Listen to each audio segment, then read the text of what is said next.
Hello, and welcome to another wonderful edition of Friends and Fam, an open meeting where we, FAM, the Fellowship of Advancing Magi, get together and have a guest speaker talk about things that, really put the fire in their practice. Today, we have a YouTube creator, Foolish Fish, aka Dennis Poisson. Poisson, yes. Poisson. French for fish. Right. Yeah. Oh, yeah. Amazing. We're already learning. You can check out Dennis at his Patreon and his YouTube channel. Also an Instagram, nice Instagram. We'll have links for that in the video description below, as well as in the chat at the end of this session. Thank you so much for responding to a message out of the blue. We're thrilled to have you, and I'm just going to turn it up to our group. Let's ask some questions. Let's get talking. Thank you so much, Zach. That's really kind introduction. Just to say, I don't actually have a Patreon. What I do have is YouTube memberships, which work slightly differently. There's a little button next to the subscribe button on YouTube. That's the way members join. Yeah, open for questions. I think, Sharon, I think we're about to ask the exact same question. So you go You for go it. ahead. Are you sure? Yes. Okay. A few months ago, maybe like 3 months ago, you posted a video suggesting an alteration to a Golden Dawn system ritual. And if you could talk a little bit about that, I'm sure more than a few of us are a little interested in that. Yeah. Well, where to begin? I guess I've been doing the LBRP for the best part of 5-6 years now. So you could say actually a novice in some people's books, but nevertheless, since the very beginning, I've been just not sure about certain aspects of it. There are some things that are very well explained, by the Golden Dawn, by people who follow the Golden Dawn, and just narratives which are ingrained and accepted, and it really bothered me when I started wanting to go a little bit beyond the LBRP itself and into invoking the elements and also banishing individual elements. It bothered me that, well, for example, the banishing pentagram of water is the same as the invoking pentagram of air. Now, people responded to that saying, well, they're opposites. And if you're invoking one, then you're banishing the other. But I had a problem with that as well, because for me, the opposite of water isn't air at all. The opposite of water is fire. It seems obvious to me from an alchemical point of view. Fire is hot and dry, and water is cold and wet. So it makes sense that they are actually opposites. And air and earth, for those to be opposites, made sense to me as well. Earth is cold and dry, and air is hot and wet. So no, to say that water is the opposite of air, therefore invoking one would banish the other, that didn't sit well with me. So I started doing research, right? And well, the process of thinking about it is documented on my YouTube videos, of course. As I kind of put the bits together in my head, I kind of told you about it. It wasn't a complete system when I was actually talking about it. And so, actually, I regularly get comments saying, hey, but you, in another video, you said that it's a different way and so on. Well, yeah, literally, I've been telling you about it as I've been working it out.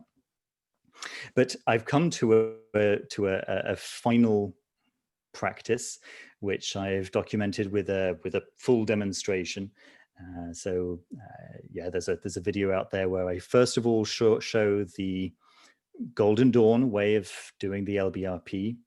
I mention some thelemic ways of doing it as well.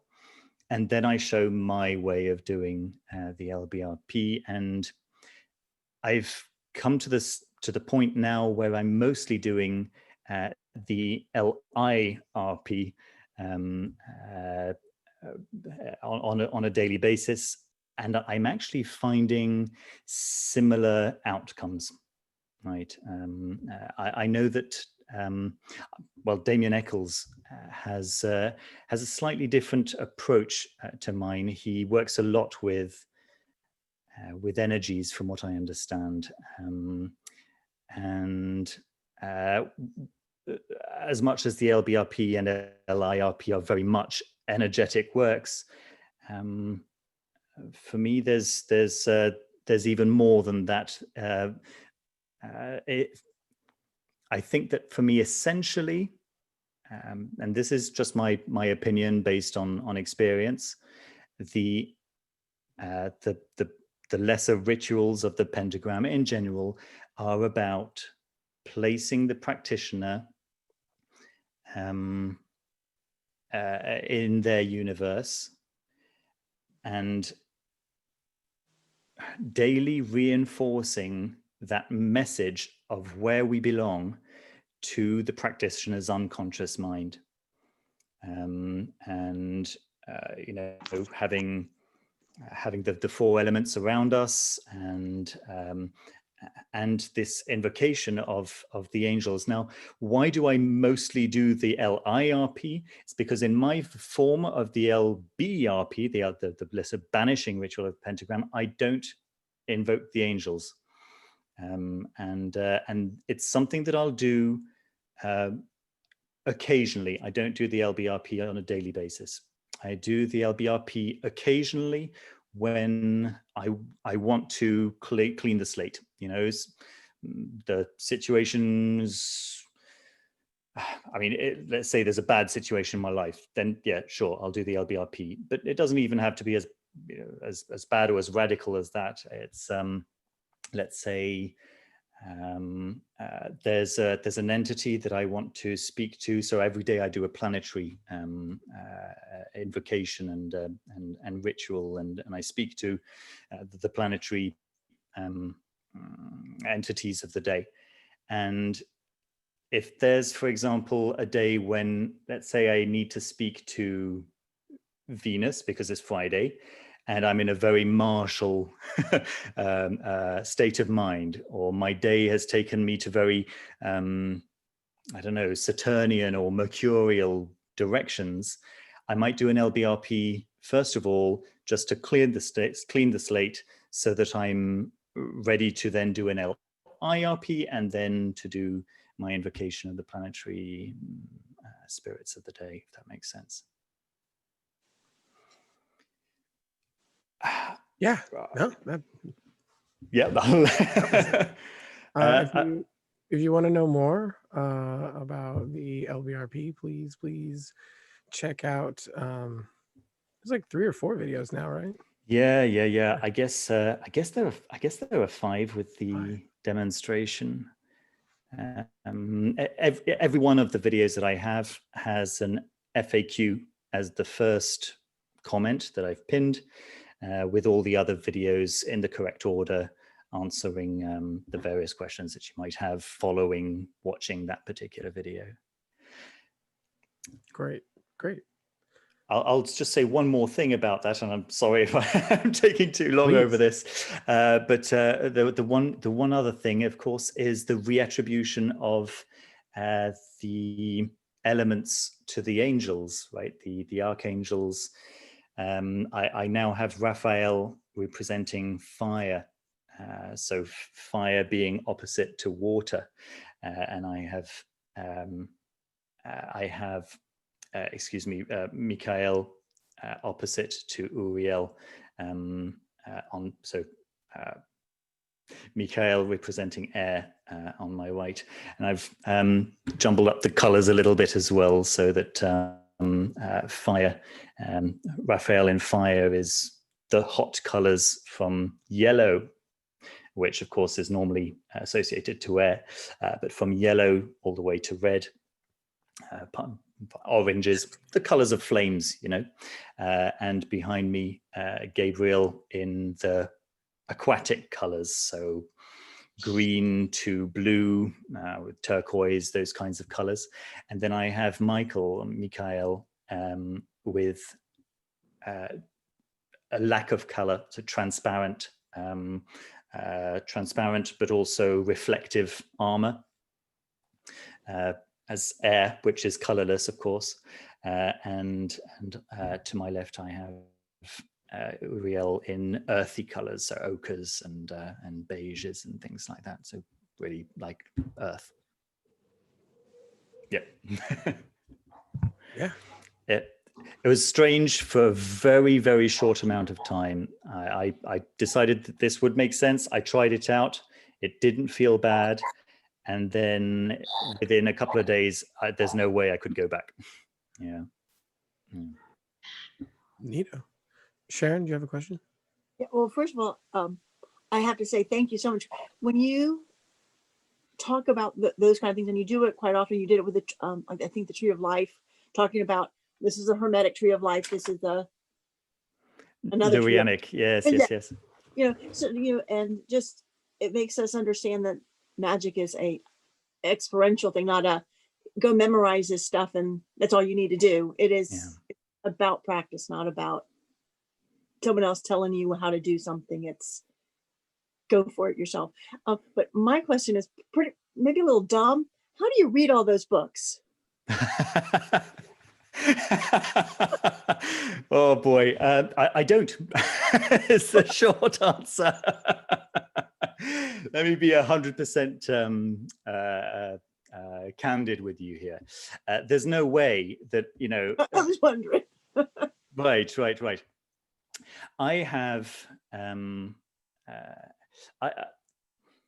By the time I started putting out these videos, I had read a lot of books, but I'd read these books over a period of 20 years, right?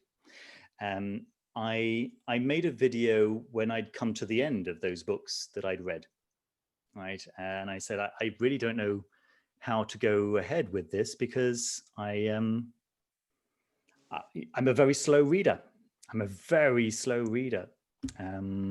And I recently made another video saying, well, I'm getting really quite burnt out. You know, I'm putting out 1-2 videos about books every week. So this is actually how I've been doing it. If you look at the videos that I've been putting out, I've mainly been putting out visually attractive books, right? So books with pictures that I can talk about and so on and so forth. Occasionally, I'll put out a book. A video about a book with some substance to it, right? And that will be a book that I've actually spent the past month reading, right? But in between, I've been putting out these books with pretty pictures that I've received and that I've been enjoying on many different levels. Actually, some books are enjoyable just from a talismanic point of view, just as a talisman. You know, it'll have a particular energy to it, and it'll make me feel in a particular way. But then there are also really beautiful books which are incredibly dense, and I need to show them very, very soon because people want to see them, right? They like there's this one, which is actually on my table right now. It's the Tantric Physics. I received that a couple of days ago. I'm going to make a video about it very soon, but there's no way that I can read the whole book before I do. So what do I do is that I'll read the introduction thoroughly. I'll read the first 2 or 3 chapters thoroughly. Then I'll go through a few pages to get a good idea of what it's about. I've read enough books on these topics now to get an idea of the style, what the contents are about, and you know, I will get something out of those odd 2-3 pages. Like, you know, I'll read collections of 2-3 pages, maybe 4 or 5 different places in the book to get a good idea of what's in there, and I'll talk about those. And hopefully it gives you an idea of what the contents of this book is. It gives me an idea of how well explained it all is. It gives me an idea of the kind of language that's used and whether it's good for a beginner or if it's kind of, you know, dense and expects you to know not only this stuff already, but also a bunch of other stuff as well. You know, there's so many books like that, right, where the author really just that they're not trying to teach you, that they're putting down on paper what they know. and yeah, those are not always easy to follow. But yeah, hopefully that kind of answers your question. It's I at the moment I'm reading this one. I've been reading this one for the past 2 weeks, and as you see, I'm not very far in. You know, it's just the way it goes. Thank you. Do you have anybody else with a question? Okay. I don't have a question, but I do have a follow-up. You read exactly like an editor reads when they're getting manuscripts unsolicited at a publishing house. That's precisely that's precisely how we read when we get, you know, envelope full of big fat something that may or may not want to be published. That's right. That's right. Is this your background, Denise? One of many things, yeah. Okay. Sure. Yeah. Carlotta, did you have a question? Yeah. Can you just give a quick background on your magical practice? You know, where do you come from and where you're now? Sure. So one of the I guess the second ever esoteric Saturday video that I ever made was about an experience that I had when,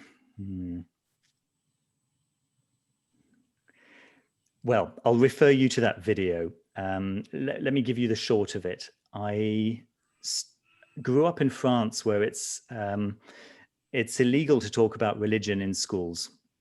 And therefore, you know, the whole French Revolution thing meant that schools and the church were separated, and it's actually illegal to talk about religions in schools. So when I arrived in the UK, I had really little more than a notion of what religion in fact was, right? I was an atheist. The idea of a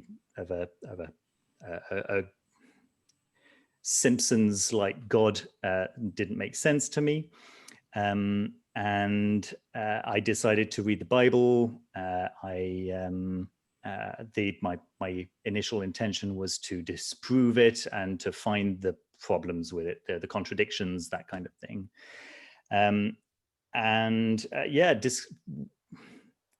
Very early on in my reading, worked out that it was a lot more than the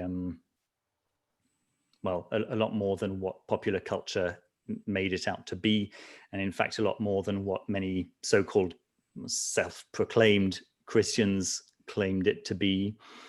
And I really enjoyed it, and I really got a lot out of realizing that, in fact, go into this a little bit. I'm sorry, you've asked me the question now. In the New Testament, what I was reading was the story not of someone who was creating a church, but on the contrary, someone who was persecuted for putting his foot down against organized religion. And I really liked that. That really resonated with me, you know. So I started following the advice attributed to Jesus, and it worked out really surprisingly well for me. Some very, very strange occurrences, which I talk about in those early videos, right? You can check those out. And the outcome was so unexpected, so surprising, that I needed to work out how it was working on a physical level, right? So I started studying quantum mechanics. I started working on various, started reading a lot of books by mystics, and I guess it was Aldous Huxley's books that really did it for me, that really made me go, okay, yes, this is what we're talking about. This is the good stuff. This is right. And I read the Perennial Philosophy, where he talks about the underlying truth, which is represented in very different ways throughout all of the different traditions of the world. So he picks out certain themes and says, well, yeah, so this is, for example, personal sacrifice, and this is represented this way in Hinduism, and this way in Judaism, and whatever, right? And many, many others.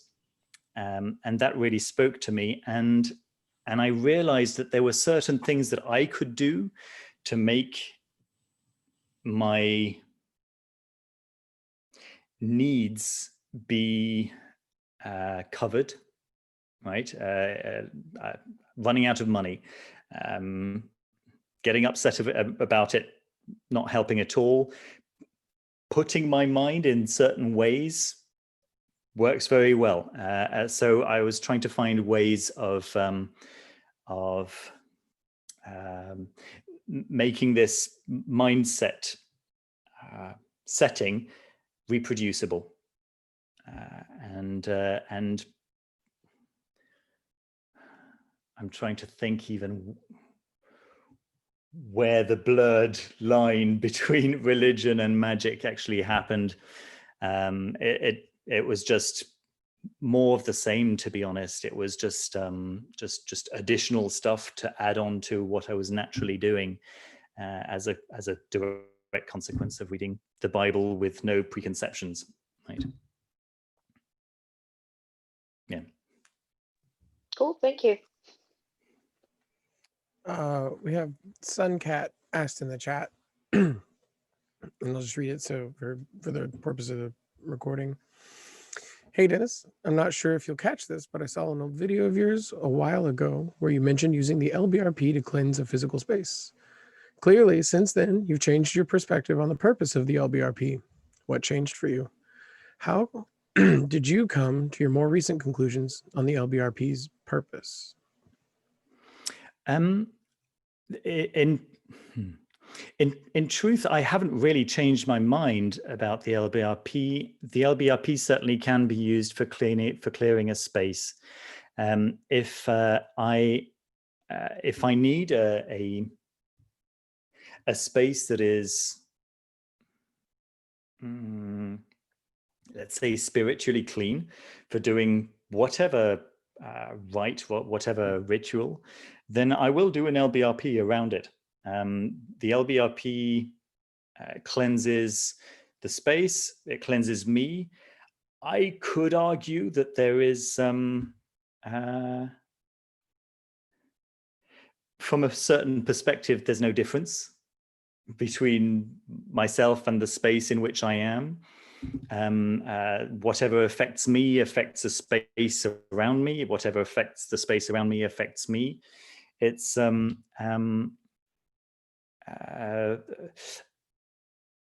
Suncat, I wouldn't say that I've changed my mind in any way. It's you could say that there's more I've got more information about how it works now than say 2 years ago, because I've worked on it so much and spent so much time thinking about it. But no, I wouldn't say that it's not for cleaning a space. It's also for cleaning a space.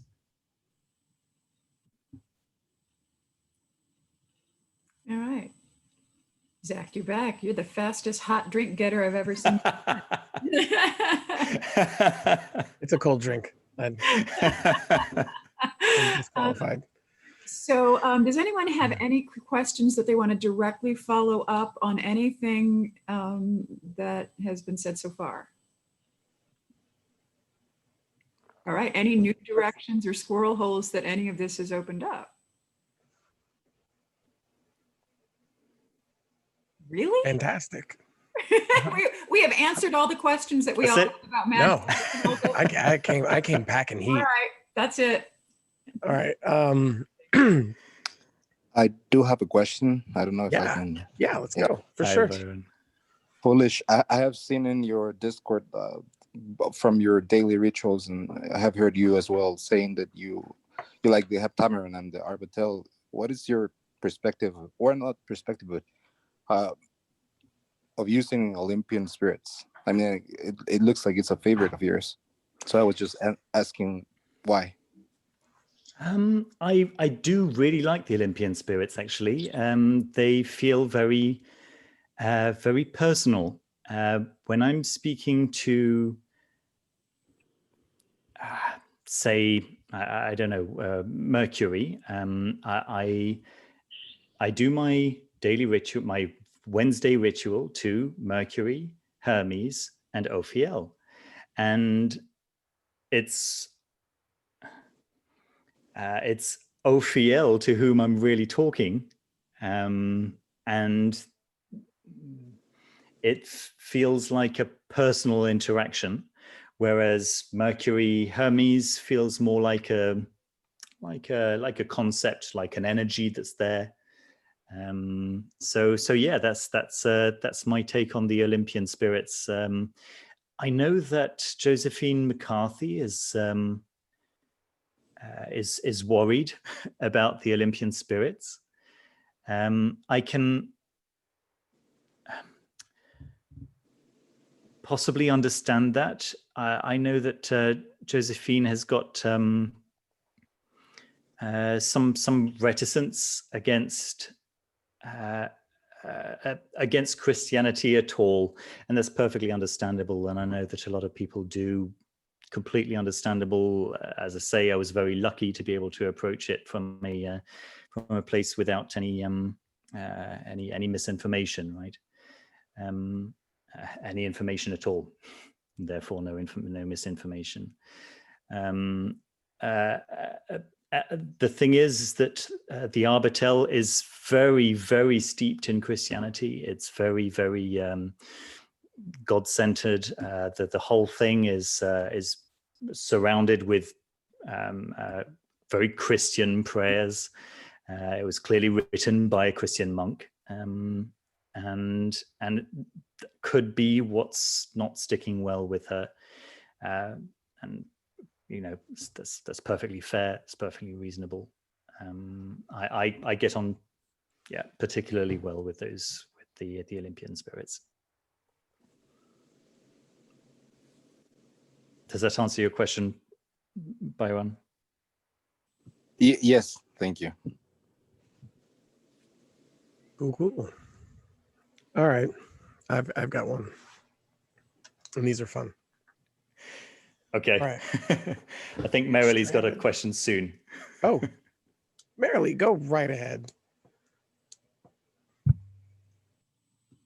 But we can't hear you.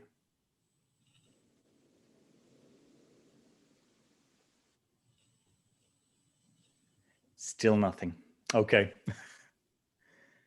We'll let you sort that out. A quick I've got a. Oh yeah, Andy. Oh, go ahead, Andy. Oh, I'm so sorry. Oh no, it's okay. Gail, you were speaking right as Andy was waving her hand. I No, just no, wasn't making sorry. the connection. Please go Yeah, you ahead. can totally go first. It's fine. Okay, great. Cool. So just to follow up to that, so I'm pretty new to all of this stuff. I've been kind of practicing witchcraft for about 6 months now. Found Damien's books and felt like they really kind of put some meat on the bones, so to speak, of the things I was doing, which I appreciated. And philosophically line up with more what I think, because like with gods and goddesses and God as a, you know, monotheistic concept, all that stuff, it's hard for me. And then with the pagan side of it, this idea of like these warring gods, you know, I'm a little more Socratic in my thinking in that regard, I suppose. Like it doesn't really make sense to be like, well, I like Zeus, and then Zeus is mad at this god, so then that god's mad at me, and what do I do? What's right? What's wrong? Sure. So I've heard people say that angels and gods and goddesses are all kind of us, or our higher self or something like that, but it's not really sticking for me. And I was wondering if you had any thoughts on what exactly they are, if they're essentially the same things like angels and gods and goddesses, or if there's, I'm trying to think if I've made a video about angels being us. I've certainly made a couple of videos about demons being us, but it's the same thing.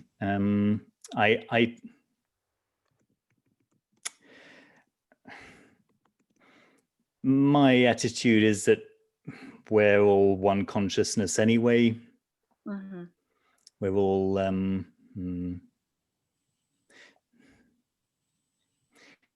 there's this really nice metaphor, simile of a hologram. You know those hologram pictures from the 80s? If you smashed one, in every single one of those shards, you could still see the whole of the picture. It's because the hologram is made of lots and lots of tiny, tiny spheres, and each facet of that sphere represents what you would see if you were looking at it from that direction. So yeah, so if you smash a hologram, every sphere, every tiny microscopic sphere has got the whole picture on it. And if you look at it like this, then you know, the parts down here are going to represent my neck, and then the parts up here are going to represent the top of my head. But, you know, if you tilt it like that, then you're going to see actually my chin, because, well, underneath the sphere is actually the information of underneath my chin, or whatever. The point is that for me, that's a really nice analogy for what we are, one big consciousness, which is shattered to feel like we're individual, but ultimately, if we were able to work out where the edges were, we'd probably realize how soft those edges actually are. How and well, in the same way, there's a really nice another video that I'm going to recommend. I guess it's the third or the fourth video of my Esoteric Saturdays. Those early videos really are the good stuff, to be honest. It's something along the lines of 30-minute mind expansion, something along those lines. And the outcome of this exercise, without wanting to spoil too much, how can I not spoil it? Without wanting to spoil too much, would be that well, it's a shift of focus, so that it's possibly easier to understand how these things that seem exterior to us may not be as exterior as it seems to us on a daily basis, right? And when you experience a demon or an angel or any kind of entity appearing in front of you that other people can't see, it feels to me, how much more would that be something that is in fact me, that I am nevertheless seeing. I mean, my eyes are not windows, right? My eyes are sensors that receive information, sure, but the image that feels like is out there is in fact what my brain is creating as a result of what my eyes are receiving. And so my brain is probably adding information to what I'm receiving. It does it every night when I'm sleeping. There's no reason for it not to be able to do so when I'm awake. But the question is, does it matter? Does it make it any less real? And my contention is that no, absolutely not. An angel is an angel, whether it's whether it's part of me or not, and it doesn't make any difference to its powers. It doesn't make any difference to its importance. It doesn't make any difference to anything really. It's just mechanics. Where does it come from? How does it work? That's one question. Why is it? How? That's another question altogether, and probably the one that we might care about more. It's just different questions, and the mechanics is just fun as well, right? Okay. Thank you so much. Thanks, Gail. Merrily, is your volume working yet? No? Okay, then I have your question and I will read it, which is a big one and a fun one. I like those. Have you considered joining a lodge? If so, which one? And if not, why not? I had a lucid dream last night, first time in a very, very long time. And I did the same thing with this lucid dream as I always do. I got right down to the ground and checked out the pixelation and the quality of the dream fabric. The previous time that I did it was amazing. There was a leaf, and I had a look at the leaf, and I could see every single detail. And there was even the outline of the what do you call it? The calcium outline of where a drop had fallen onto it and evaporated. Absolutely incredible. And I thought, wow, this is really, really a very good quality dream, right? Last night, no such luck. It was grass. There were lines on it, and it felt like I didn't have my glasses on. I was like, really? I need my glasses even inside a dream? Come on. I wear contact lenses, by the way. Anyway, the dream then went into, the next thing that I try to do when I lucid dream is to read, because that's one thing that you can never do. I'm coming to your question, by the way, Emily. One thing that you can't do in dream is read, and I wanted to try that out. And sure enough, I could read two-letter words. Like no, no problem, but everything else just impossible to read. And then the dream was no longer lucid, and it went into another dream where I was invited by my uncle to join a lodge. Yes, and it was the lodge which I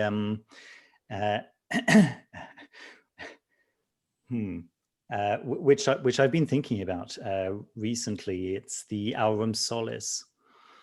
I like the Aurum Solis. I like their philosophy. I like the fact that actually their LBRP is quite similar to mine. I like their approach. I don't like Dennings and Phillips's writing style. It's very dense. It's not always written for teaching purposes. It doesn't always feel like they're writing for clarity, but I like what they're writing about. And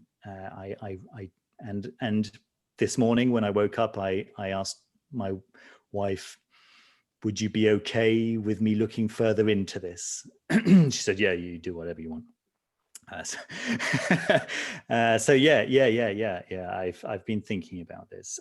I've generally, until now, very much liked my independence. I've very much valued the ability to not be influenced in any way by anyone. You know, shouldn't be looking into that, you know, that's from the devil, or you know, or you shouldn't be looking into that, that's you know,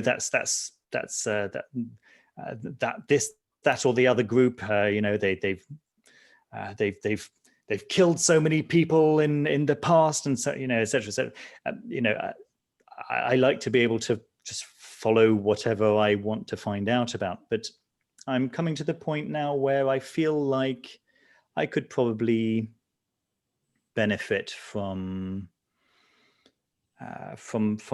people who know more than I do, and you know, real people, as in alive people. Yeah. So yeah, possibly merrily. It's not a bad qualifier for people. Like, that's not a bad criteria. Yeah. To be alive if they're going to teach you in person. Right. Although we're into some spooky shit, guys, so you know, anything's possible. Right. Andy, you had a question. Hey, this might be kind of a simple question, but basically, how do you pick your books that you want to read? I know you said that you have a lot of things you read already, and that's how you make your videos, but especially in the case of like sometime when you pick your books, especially when there's a lot of things you want to read and you feel like there's a lot of directions you want to go in, and maybe there's new books coming out or someone makes lots of good recommendations. And I'm sure with your YouTube channel, a lot of people are very eager to say, you have to do this one next. How do you decide? Or is there, it's a great not question. just how you decide, but the thought process, and what do you think about that? There are things that I want to know more about, right? I will, I'll have a plan of what I want to know by the end of this year. I know the next 3 topics that I want to learn about. And I'm looking forward to spending some time with those things, but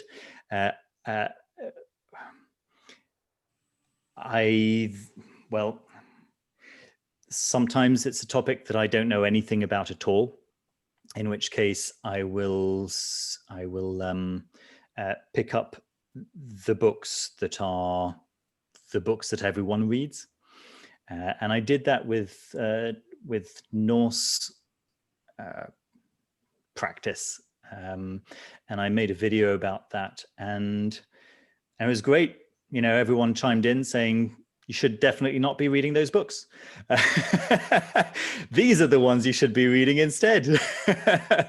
And yeah, I admit I've kept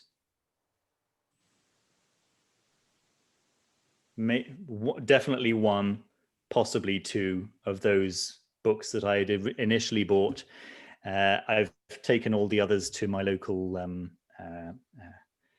someone wrote on my, it was Suncat actually, who who's with us tonight, wrote on Discord this morning to the Fairy Snow Globe store.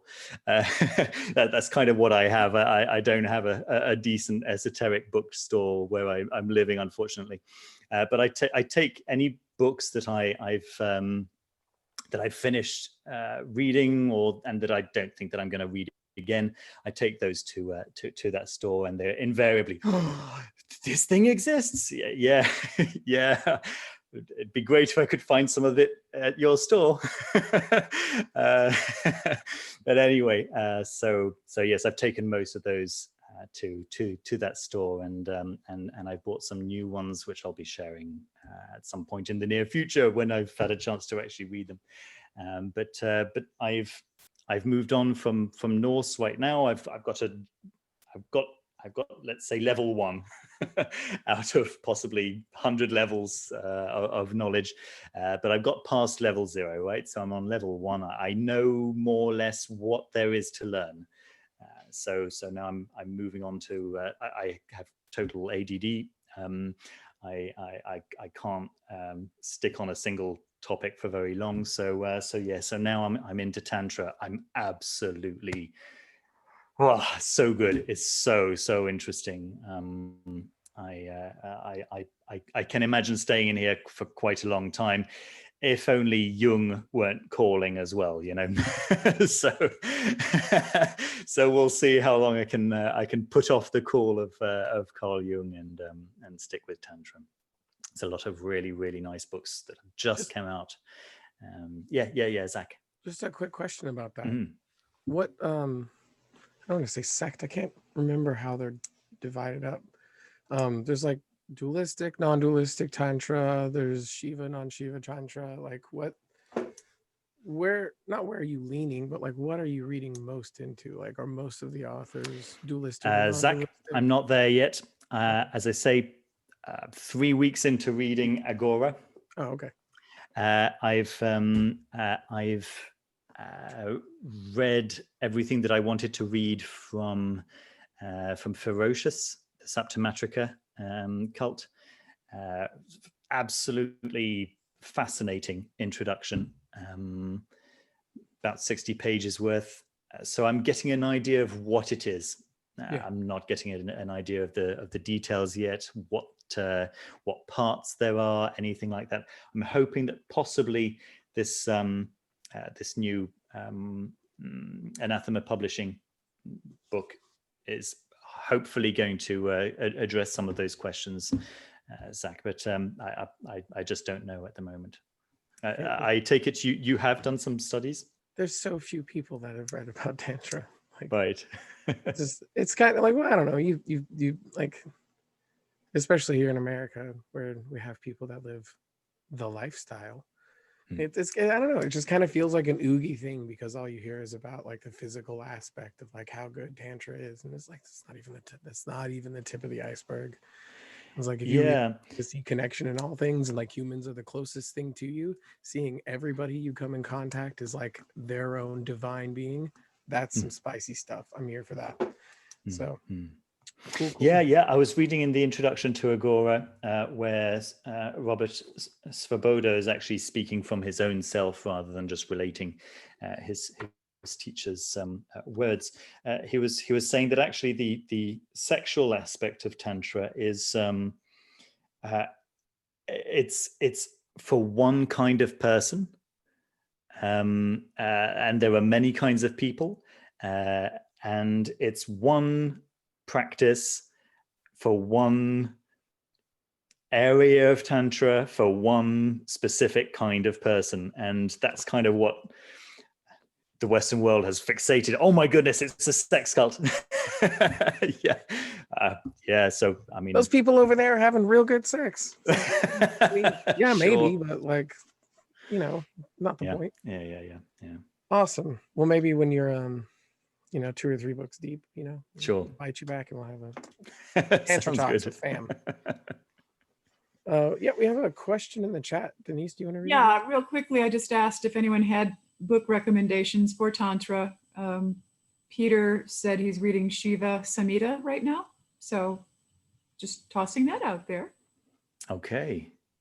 I don't know that one. I've got 2 on the way from Fall of Man.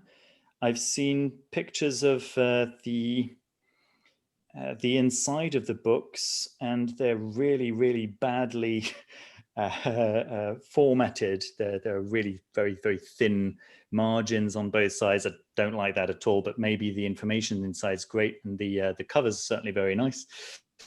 You know that I care about that, and I'll tell you the names of them. They are Bhairava Kali Dharma and Abhichara. So yeah, those are two books by the publication company Fall of Man.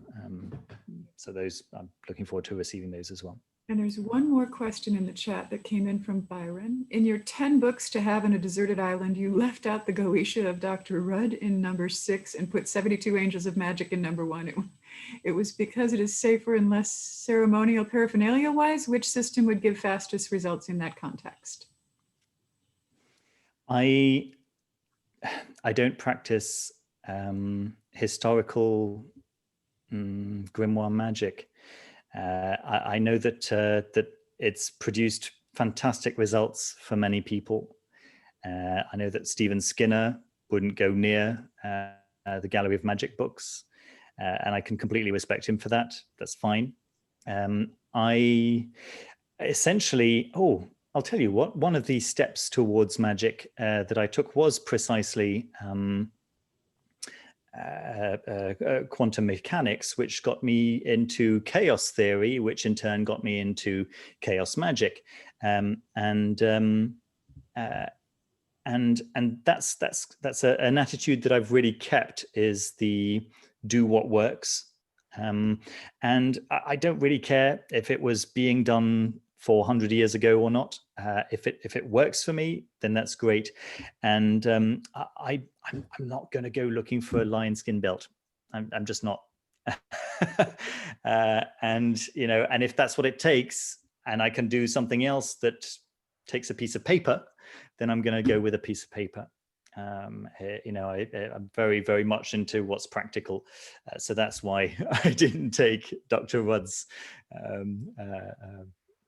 Goetia onto the desert island with me. Hopefully that answers your question. Thanks. This will be kind of hard to like summon and bind a demon on a sunny beach, Hard to get in that headspace. I have a question. All right, how are we doing on time? Oh yeah, yeah. Yeah, it's noon. It's noon in Southern California. Okay. I'm having a good time. Okay, great. So we're a book club. We have a new format this year where we're covering one book a month, and we have a poll up for the next book for February. Among them are 6 Ways by Aidan Wachter. It's a book that you've covered. Allow Me to Introduce Myself by Milo Duquette. Magic Without Tears. I put it up there as a joke, and everybody kind of gravitated to it. So I guess that's what we'll be doing. And there's one more. Is there a nice edition, by the way, of Magic Without Tears? Without Tears. I think the point is to read a bad edition, like a bad printing of it, like just to put like one more twist of the knife for having to read it, like it just doesn't come off on good print, It doesn't come across the same.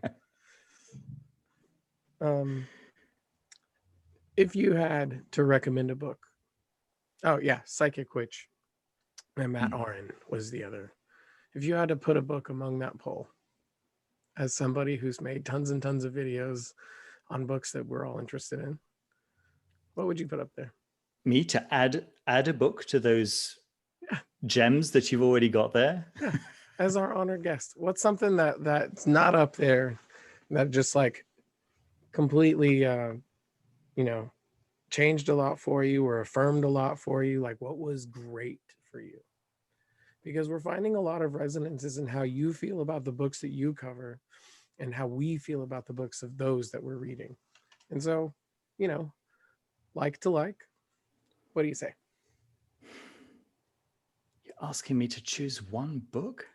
Oh, you can choose more than one. It's not on the spot. More than one. We have a few extra months to fill up with books this year. Yeah. I can't begin to tell you how much I'm enjoying Agora.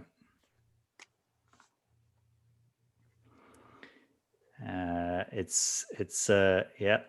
was recommended to me the first time I went into Watkins Books a few years ago. Watkins Books is the esoteric book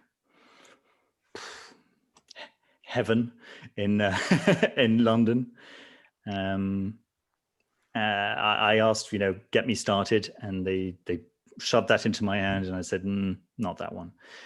But it's been recommended to me so many times since then that I did, and just really wow.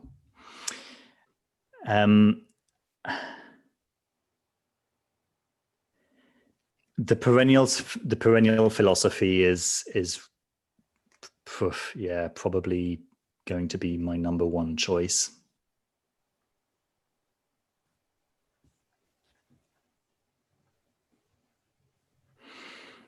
Okay, and any others? Just, is there one that you have in the back of your mind? You're like, no, not that one.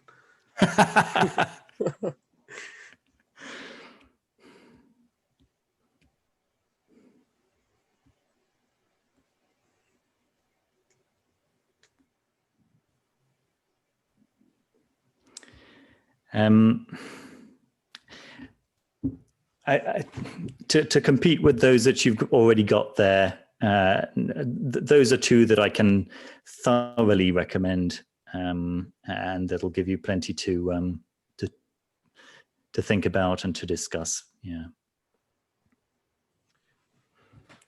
If nobody else has any other questions, I've just got a couple more. Do you read? Well, I mean, obviously you read children's tales. Do you read any any scientific overviews? Like you said that you got into quantum theory. Like, have you ever read anything on maybe chaos theory or number theory, game theory? I did all of that about 15 to 20 years ago. There's a a fantastic science fiction novel that really